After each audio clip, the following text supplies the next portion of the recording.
The sun had just dipped below the horizon, painting the sky with hues of orange and purple, when Daniel sat alone on the park bench, staring blankly at the old oak tree in front of him. His phone lay beside him, screen dark, untouched for hours. It had been exactly 1 year since his mother passed away. Daniel was known to be a busy man, an entrepreneur, a speaker, always in motion, chasing deadlines and dreams. But today, everything felt still, cold, empty. He pulled out a crumpled letter from his coat pocket. His mother had written it just weeks before she left the world quietly in her sleep. "My dear son, I know you're busy. I know you love me in your own quiet way. But sometimes I wish you would say it more often. A simple call, a hug, a little I love you. Don't wait too long to love, Daniel. Love doesn't need grand gestures. It needs presence. Because one day, time will run out and silence will remain." Tears welled up in Daniel's eyes. He had read this letter 100 times, but today it hit differently. Today, it was a mirror reflecting all the times he had chosen work over his mother's calls, the missed birthdays, the unanswered texts, the casual, "I'll visit next week," that never came. Daniel had always believed there would be more time. Time to talk, time to laugh, time to make up for lost moments. But life doesn't wait. Just like his best friend Ryan, they had grown up together, more like brothers and friends. Ryan had been Daniel's support system through every storm, always checking in, always showing up. But Daniel? He had started drifting away the moment success knocked on his door. Ryan had called many times, sent long voice notes, even showed up at Daniel's office once, only to be turned away because of a tight schedule. Then, one evening, Ryan's sister called. Ryan was gone. A sudden heart attack. No warning. Daniel had never called back. Never replied to the last message Ryan sent. "Hey man, I miss you. Let's meet soon. I have something to tell you." Daniel never found out what that something was. He was too late. Now, sitting in the silence of the park, Daniel finally understood what it meant to wait too long to love.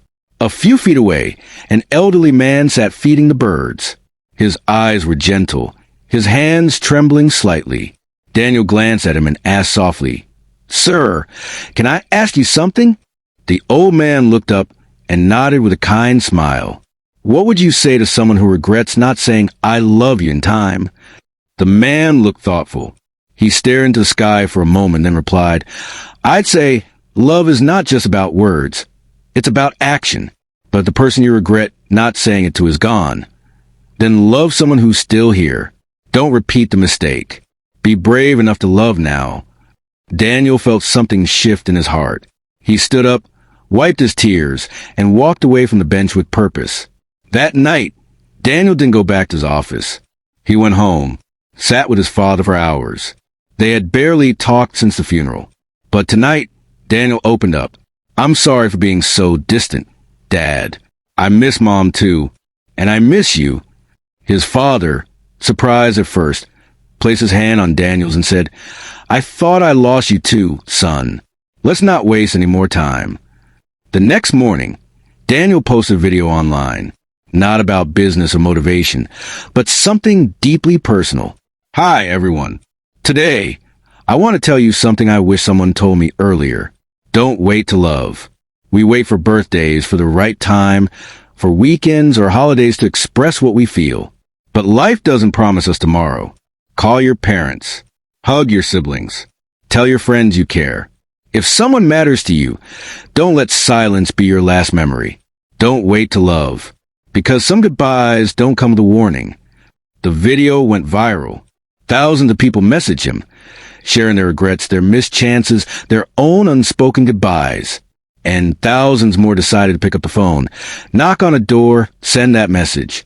A week later, Daniel stood at a small community center, volunteering at a youth program his mother used to support.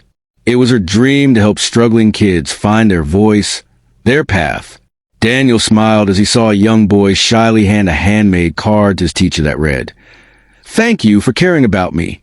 He felt his mother in that moment, her warmth, her wisdom, her love, and he whispered to the air, "I'm trying, Mom. I'm trying to love better. Dear viewers, we all live busy lives. We all get caught in routines. But love doesn't need an appointment.